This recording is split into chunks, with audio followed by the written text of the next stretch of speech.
Hello, everyone. So as a short warm-up, while waiting for everyone to come, please scan that code and answer one question that is crucial for today's presentation. I will give you 20 more seconds to do it. There is a limit of 50 people answering the question, so hurry up.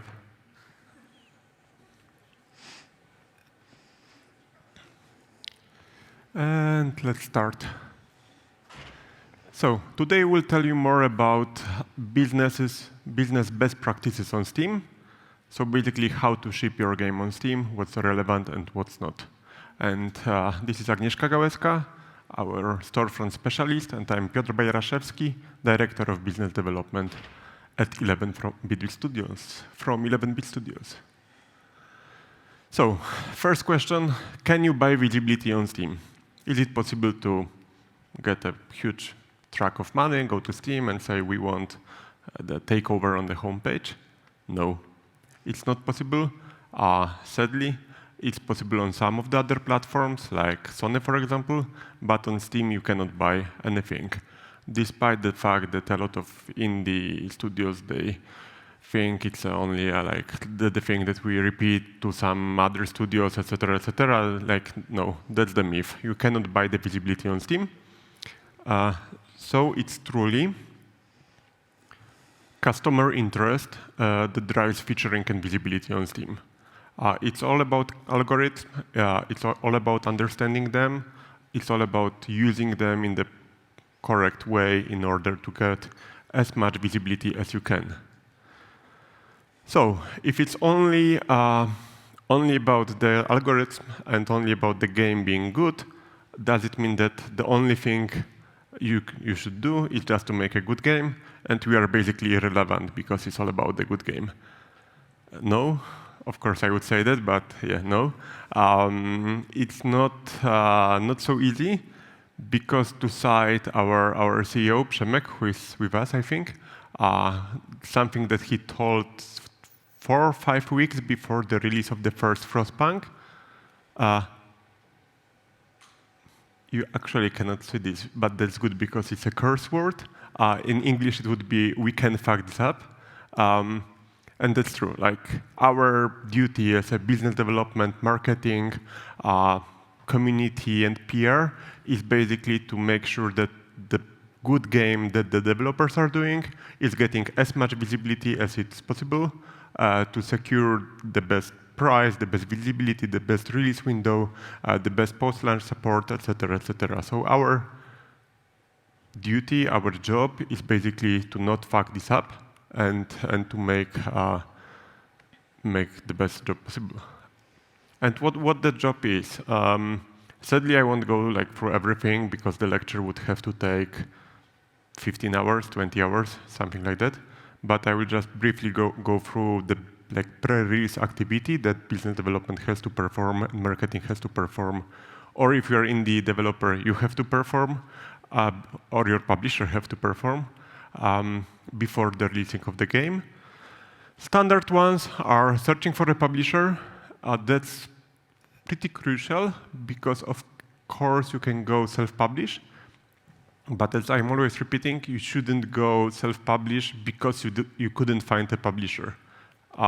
You should reach out to publishers with your prototype, with your demo, with your VS, with whatever pitch you have, whatever the stage you are in, to get the feedback, to get the offers maybe. And then, if you think that you can go on your own, reject all of them and go with self-publishing.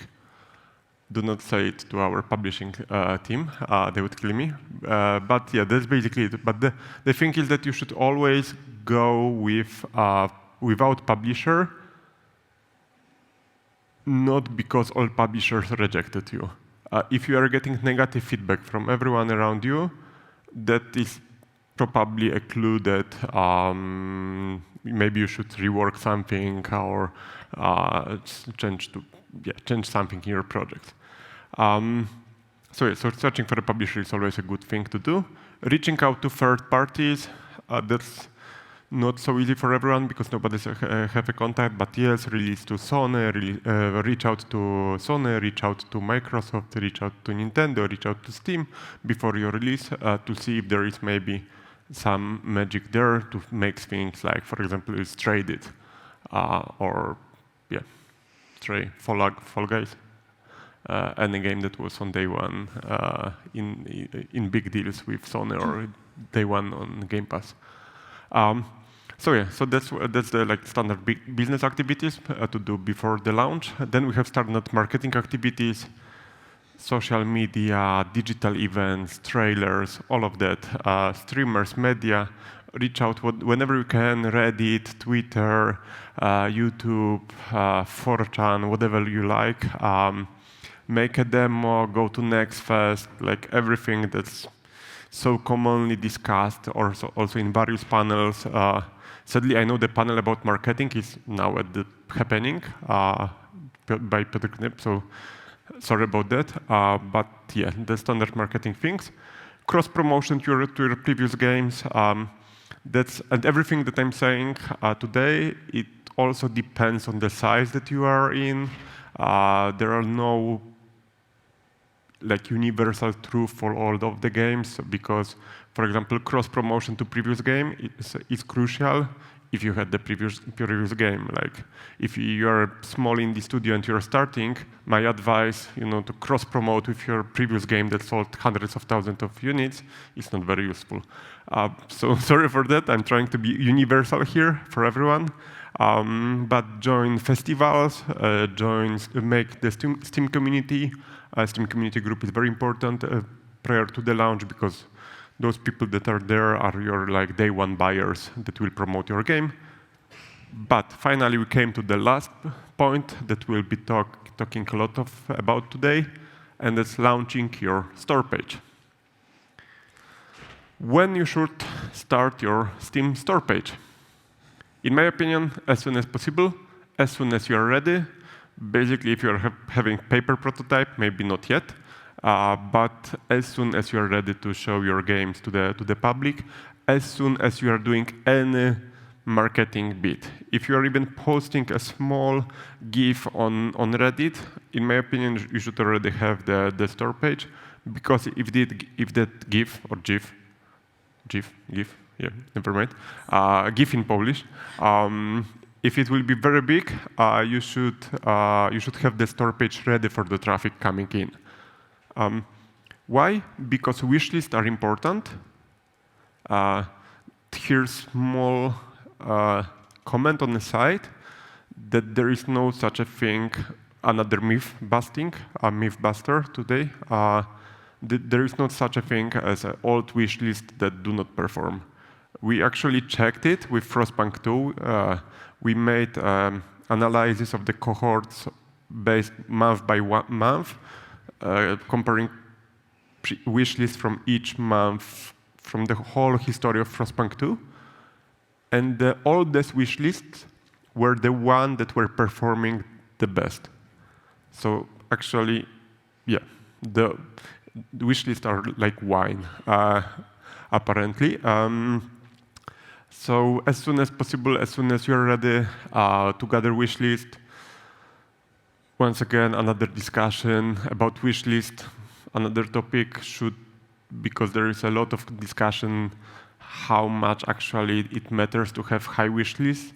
Of course, there are examples of a game that had like 40,000 wish list or 10,000 wish list, and then they went super big, like Balatro, Repo, etc., etc. But in general, more wish list is of course better, and it's hard to outperform the number of wish lists that you have during the first couple of months. That's general rule of thumb, I think, that you won't sell more than 50,000 units if you didn't have 50,000 wish lists. Moving on, it gives you time and data to pivot. If you start early, you can still react, you can still change, you can still modify even your gameplay, something that we have done at 11-bit Studios multiple times in the past when we saw the reaction of the people is wrong to what we are doing, etc., etc.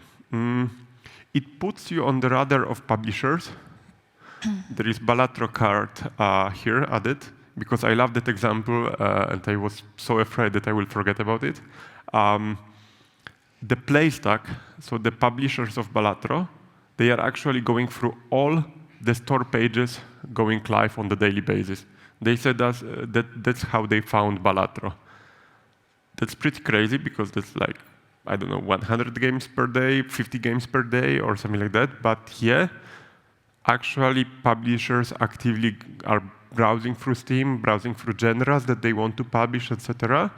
And it's discovery tool for them as well. So it's like putting a pamphlet out there.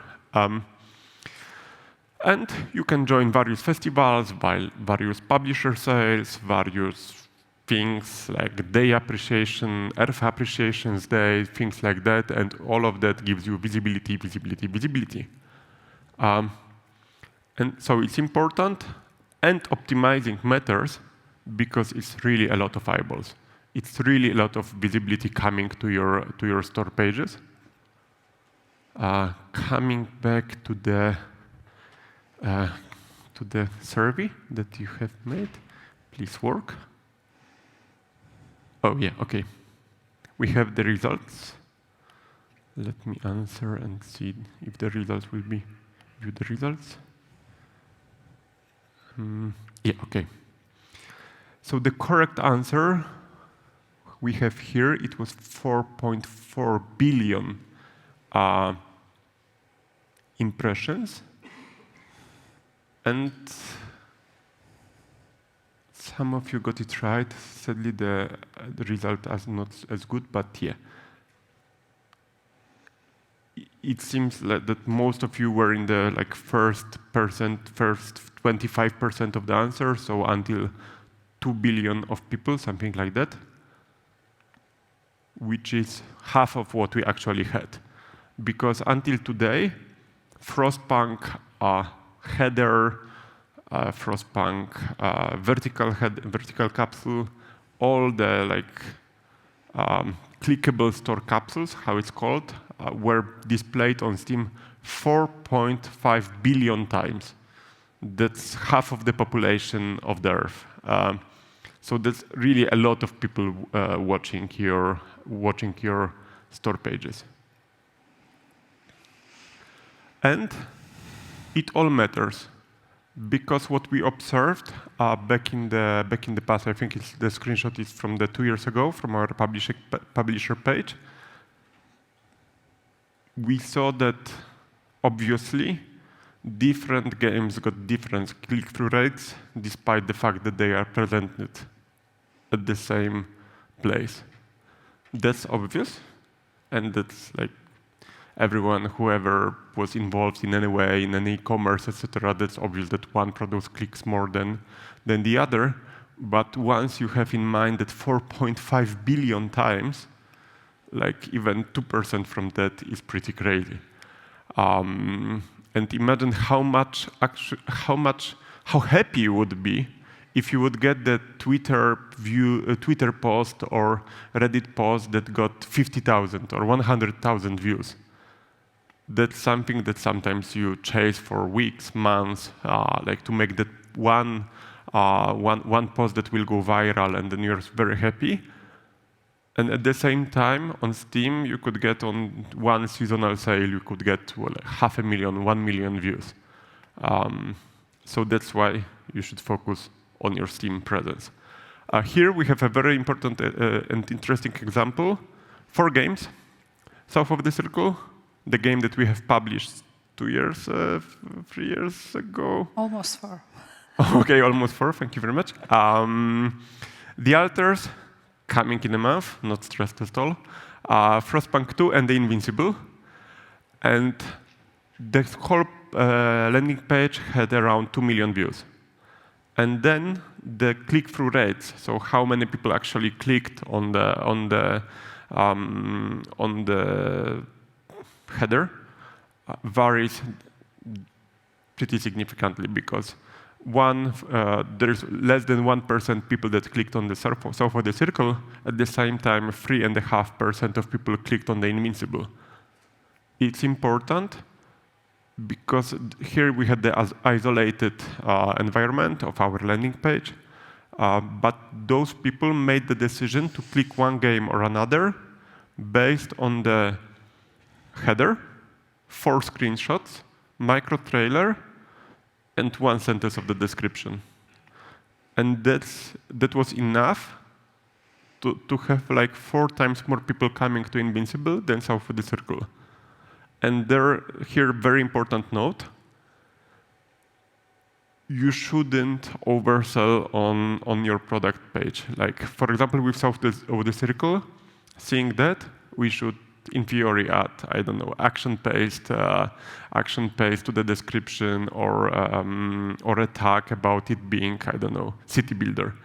But that would be misleading, and it only would give us false advertising, false clicks coming to the store page, and not actual sales, because with South of the Circle we knew that we are selling a great but interactive novel.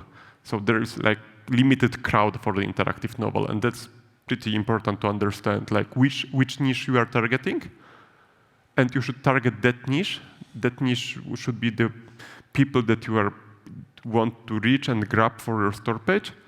That's why you need to provide them as specific information as possible to drag their attention, to bring them to the store page.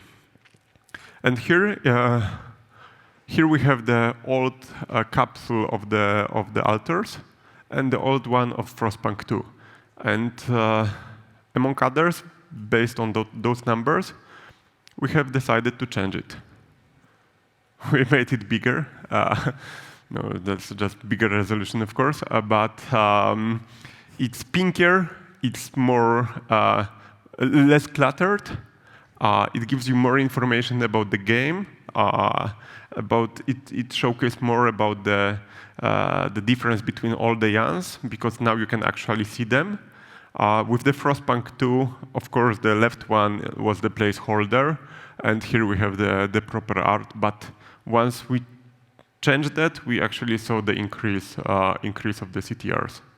So yeah, it's important to check it. And now Aga will tell you more tips regarding what exactly you should do with your store page, and how can you increase those odds that will give you the best visibility possible and the best crowd that wants to play your game. And over to you, Aga. Here we are. Hello. So you have very short attention span for users, because more and more games releasing through the new year. So pay attention to be clear with your game, to present the key features of the game in an easy and clear way, and be consistent and relatable with themes and genre. Fun fact, on the latest GDC, Valve point out the Indica store page, that actually we have check marks about that. So it's clear information for us that we're doing this right. And of course, your store page is like the extension of your game. So if your store page is polished, that means your game is polished, of course. So that's why users will have an impression that store page is a premium product. And here's more about micro trailer. This is very short 6-second looping video that summarizes a game trailer for use in a quick view location throughout the store page, and it's generated automatically. So it's very important that you actually can't put it into Steam. You need to have a good first trailer on your store page. And you have the micro trailer from Moonlighter here. So you can see the text, you can see some key features of the game. Oh, sorry. And you can check your micro trailer. Just simply go to your Steam page, open video in a new tab, and change the URL after last slash on micro trailer web. And here is a quick video about that. And how you can optimize your micro trailer. You can go in a quick way. Just check it if the generated micro trailer looks good before publishing the trailer, and revise the trailer if you are not satisfied with the micro trailer. And we are doing this in a pro way. That means we prepare a blank trailer with timestamp, for example, 1 minute. We upload this on a Steam store page without publishing it live, just on a Steamworks preview. And if we have with that generate a 6 second with timestamp that we have information what exact selected time we have here. Yeah, and the reason why that micro trailer is so important, because that's most of the things, most of the places, like landing pages all around the Steam. Steam tends to highlight your micro trailer even more than the screenshots. Sometimes the micro trailer is first, and as Aga said, it's made automatically based on your trailer. So it's something automatically made based on your trailer, but then it's used all over the Steam, gathering millions of views, and that trailer will be probably even your most viewed trailer for the game. And some developers, they do not care about that, and then they have like orange splash and then some end slate and fade to black on the micro trailer, because it's just cutting random stuff from the trailer. Logo of the studio, because you put like 20 seconds of your logo at the beginning, so don't do that. And it's not working. Sorry, it may be me. Go ahead now. Yeah. Okay, so now I have some tips for capsules. So when you choose the key art, remember to focus on presenting the main game genres. And keep it simple, small size, loose detail. You can see here like Indica capsules in a very huge format, but basically when you go through the Steam, you will see sometimes very small capsules, and you need to be sure that users can understand what they are seeing. And test different key arts before publishing. Even after publish, you can change like us if you feel that the conversion is poor. And this is very important. Back in the day, we were publishing mostly in physical games, and they were using vertical formats. Now we're selling almost all in internet, so. On every shop you have horizontal formats. So basically there is no point in focusing on the vertical art, because it's displayed only in one place on Steam, and Steam is the crucial one. So think about how your art will look horizontal, not vertical. Yeah, exactly. And we have numbers from Frostpunk, like lifetime, that only 10% of capsules were vertical, like the traffic. So this is the clear number that it's not so important. Yep. Yeah. Is it me now? Yeah. So yeah, the things crucial about the store pages, to sum up the previous section, micro trailers are very important. Do vertical, and focus on Horizontal. Horizontal. Yeah, even the vertical actually is going to be less popular because now with the new IAMs, so the news pop-up, they were the ones using the vertical capsule, and from 2 weeks, 3 weeks, they are using the horizontal ones. So it's even less important. And it's really crucial because sometimes we see, even today when we checked with Agad, we saw on the homepage there is one capsule with the decapitated because it was made for horizontal and they placed it there and it's like without the head.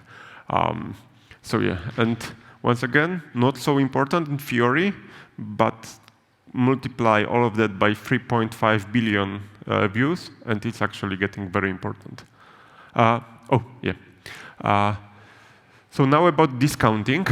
Discounting strategies are pretty simple because just make the discounts as much as you can. Now there is a 30 days discount on Steam after the price release, after the release, and after the previous discount. And basically after that 30 days, you are free to go to make another discount. And to be honest, from what we see, that's the best strategy to make them as many as we can during the year, unless we are waiting for some big update, etc., some festival, something like that. But important thing is that do not go low too fast. Do not panic.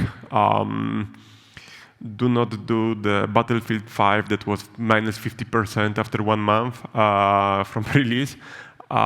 Be careful with those steps, especially if you are aiming also for some deals outside of Steam, like Humble Choice, Xbox Game Pass, and other giveaways or subscriptions. When they will see that you made minus 90% after a month, you are depreciating the worth of your game, which is not something that you should do. And then also you are shortening the long tail sales of your game. That can be really impressive, like the Frostpunk, the This War of Mine, even Anomalies are still generating revenue for us after so many years. Pretty obvious one, align with the updates, align with news. If you have any anniversary, any update, any new content, any new platform, anything that's coming to your game, of course DLCs, etc. Combine them with the discounts. Remember about time zones because sometimes there is a gap that you post everything in the social media at 2 p.m. and discount starts at 7, and you're actually losing sales and losing traffic because of that missed timing. Never miss a seasonal or general sale. There is no reason, for example, there is autumn sale and then there is a winter sale, very close to each other. And some developers, for some reason, they pick one or another. You can be in both, you can be in whatever the cooldowns are allowing you to, and in my opinion, go with all of them. Oh, sorry. So this is Children of Morta over the years. I don't know how many discounts we have here, 50, something like that. So in my opinion, be that guy. Don't be that guy. I won't mention what the game is, but I know that they are not very happy about the performance, and they are making one discount each 5 months, something like that, and there is no reason to limit themselves so much. Participate and give your game a chance to sell more. Daily deals. That's very important also, especially for smaller indie developers here, that I hope we have, because the daily deals were updated and the beginning of this year, I think, that Steam changed some rules about the daily deals. Now, of course, it's still 24 hours feature. The length is 48 hours, but the feature you have for 24, hence the name, the daily deal. But now it's very easily accessible because they have increased the visibility, increased the number of the daily deals to 6 per day, which means that more games per day, which is great. Last year it was 2,500 games per year. This time, with the 6 per day, it should be more. And that's the data from Steam, that on average the daily deal should give you around 10 million impressions, which, coming back to the thing I have said about the post on social media, once again, imagine how much you would be celebrating if your post would get 10 million views. And that's something that you can get one per year for free, yeah, because as I said, you cannot buy it for free on Steam. And the revenue range of the daily deal, that's the data from Steam. It's from $10,000 to $2 million. It could be like from 0 to the moon because it's so like, yeah, but that's what they said. That's actually crazy that one game has $2 million from the daily deal itself, but hey, that's the data they got. Oh, and important thing, set it for longer than 48 hours, meaning that the recommended discount will be for 48 hours, but there is no rule that it cannot be 2 weeks. So you can make that 2 weeks and then hopefully get the traffic after the 48 hours, and then the upcoming 12 days will give you additional revenue as well. That's the daily deal on the right. Today's deal, like Mem Mayhem and a game, Buta Trap. Yeah, that's, do not do header like that. It's Bootstrap, I think, yeah? Yeah. Bootstrap Island, okay. I hope the developer is not here. So yeah, localization, very short summary, localized to Chinese. That's very important. That's the very important thing. Chinese is actually the most popular language on Steam at the moment. There are more people using Chinese as a default language than English at the moment. Of course, the purchase parity is lower. That's something to keep in mind, because in China, you have to cut your price by half to sell there. But still, it's an impressive crowd. So if you would have to pick one language, it should be Chinese. And then usually follow the pie chart. Here, important thing, the source of that slide is the GDC presentation that Aga told about that we were in Indica with. And the source of that screen from the GDC, because I was not sure if we can use it, is the newsletter of the Simon. And both of them I strongly recommend. I will repeat it at the end. But please watch all the videos that Steam has on their channels, and read the Game Discoverability newsletter by Simon Carless. Those are two crucial sources of information if you want to sell anything on Steam. Events and announcements, that's more about playing your cards right, as you can see. If anything is happening around your game, please, I beg you, inform your Steam users, inform your players about the fact that it's happening. How you can do it? You can post announcements, or you can make events about your game, and that's a very good source of information for your players. But don't be lazy with a copy. If you are, please try and do not copy the copy from your social media, from other channels. It's better if you make it dedicated for that community that you are addressing for. because that way they will read it more carefully. Remember that you can also always add some information about other games that you are doing, other things that we are doing, Kickstarter that you are doing, the physical edition, merch, whatever that you are organizing at the moment, you can always somehow add it to the Steam as well.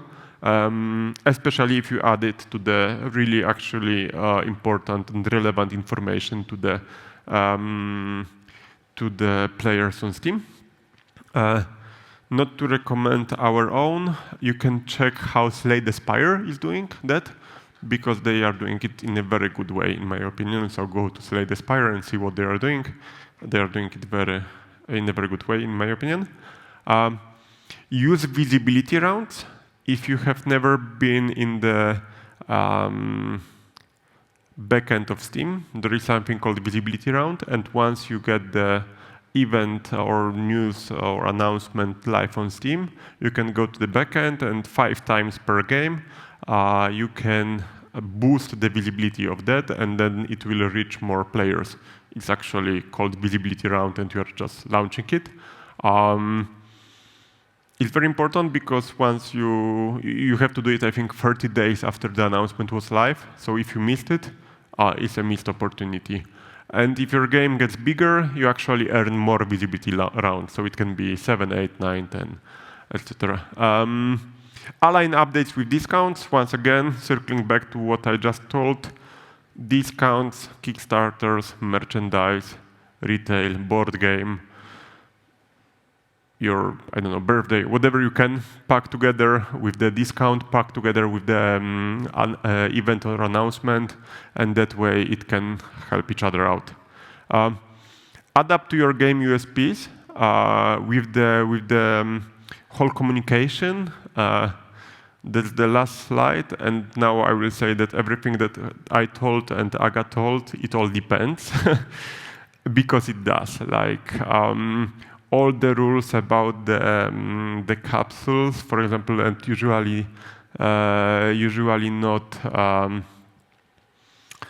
not including text in the capsules, which usually we wouldn't recommend. For example, we just had the launch of the store page of our card game from the publishing division, called Dev Hole. And we knew that there is one thing super special about the game, that is a deck builder Souls-like, which is a strange thing to do, and we knew that it piqued interest. So we actually added the subtitle on the header that it's a Souls-like deck builder. And we launched demo without the next phase yet, etc.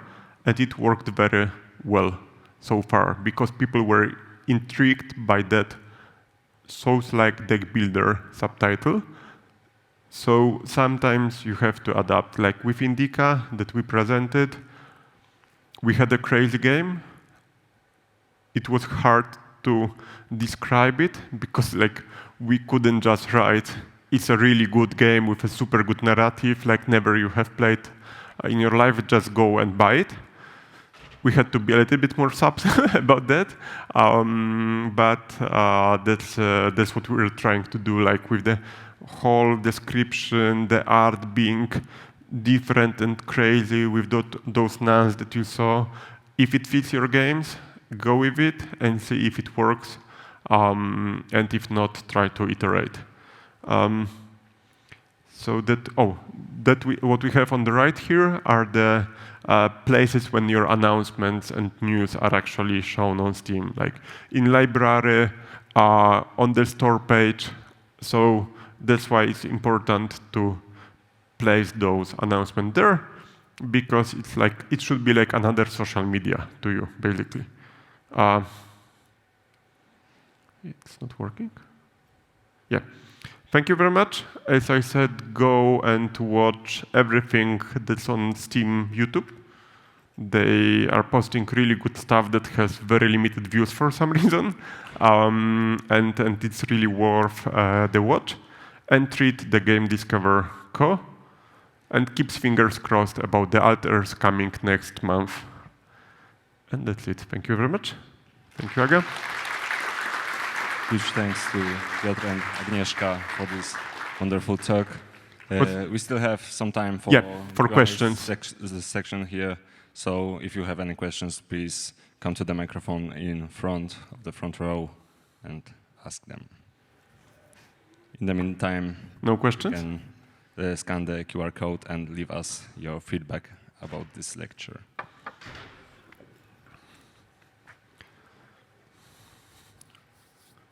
Hi, thank you for the very interesting tips. You showcased the landing page with some data and then said that changing the capsule helped a bit. I wonder, because you had other marketing activities during this time, so the data may be a bit contained. And can you do A/B testing of capsules on Steam? No, that's the problem. You cannot do. Once we decided that we want to be very, very professional with Moonlighter capsule, we hired an agency that made the A/B testing for us. It cost us a lot of money, and after all, it turned out that the first capsule was the best one, so we basically wasted that money. Sorry, Przemek, if you are hearing that.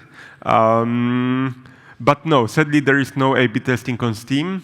And it's very, very hard to do, because what we have done it with Taumaturge, for example. We changed the capsules from day to day, but it's hard on Steam to have like absolutely experimental ceteris paribus cases of like 2 absolutely identical days and see the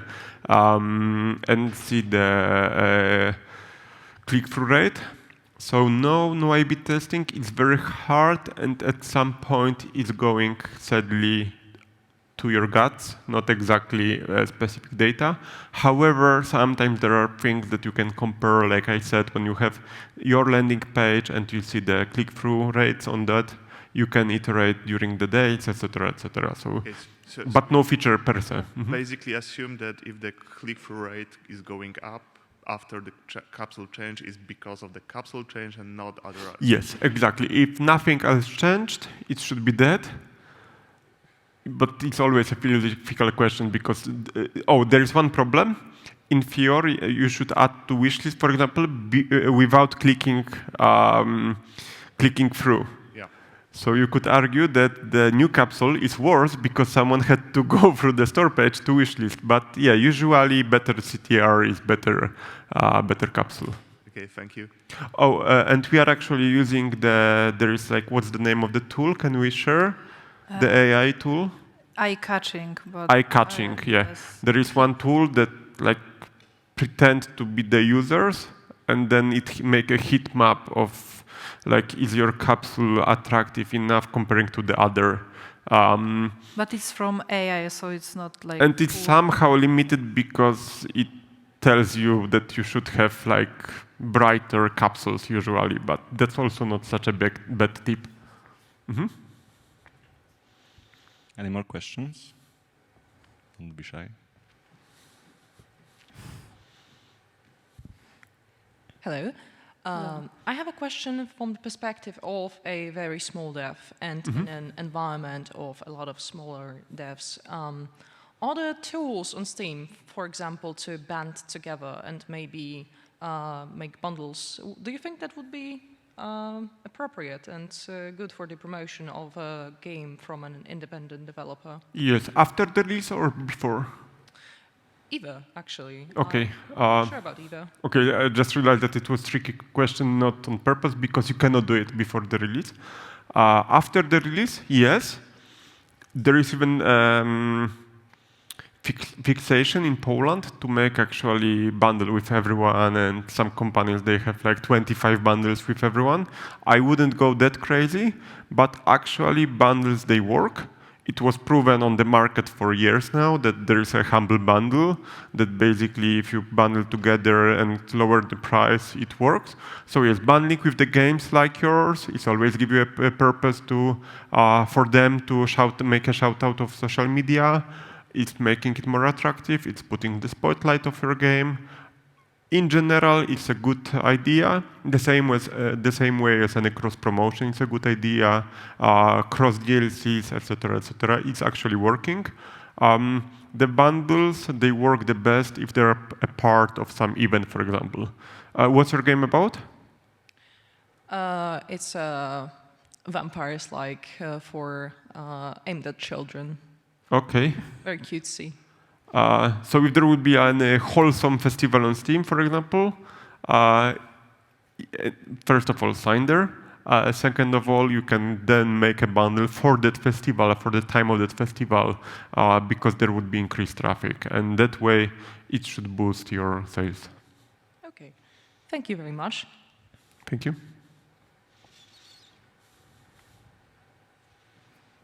We still have 6 minutes until the gala. 6.5. No? Okay, thank you. Come. I was afraid that you are leaving. I'm just wondering, is this the right time to ask about grey market resales? Is it a problem that you have to deal with in what you're doing? With what, sorry? Grey market, G2A, Kingwin.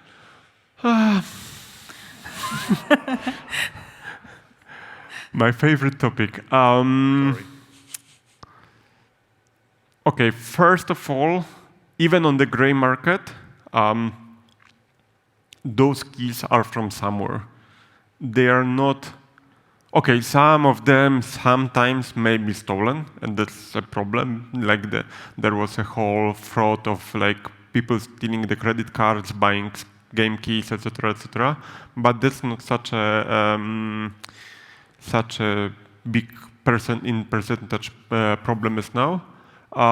So basically, especially for the release, try to do not do some shady giveaways or stuff like that. And that way, there won't be keys on the market to sell on G2A. And I think that's the only way you can fight this.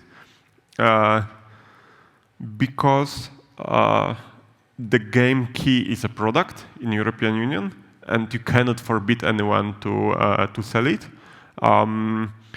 The only things you can do is try not to be strong-armed by them, which we did, for example, with Frostpunk 2, when they started one of those, my favorite shops, started the pre-order for Frostpunk 2, even before we knew the price of the game. Luckily, we did the whole rumor on the Twitter, and they canceled the pre-order, because then probably if they would sell it, then they would come to us, and we have the customers that bought the game. Now they are angry. The problem is that the customers do not understand sometimes that some of those stores are not legit, so they would be angry at us, and that's the problem. Because so react to something that actually is not in line with what you do. Check the key partners that you are working with, but by key, I mean the key resellers, if they're pushing the keys out there. And that's it, like not much. One very crucial thing, region lock, of course, because the price varies for the different regions, and usually the keys on those platforms comes from the cheaper region. So if you are selling in Turkey or in China, it's absolutely fine, great regions, but lock the keys for that region, for Turkey, for China, and that way they won't be available outside of those countries. That's why we have so expensive games in Poland, because you cannot region lock for Poland, because we are European Union. So if the games in Poland would be cheaper than in Germany, what happened in the past, people are buying in Poland, reselling them in Germany, and making profit. Thank you. Thank you.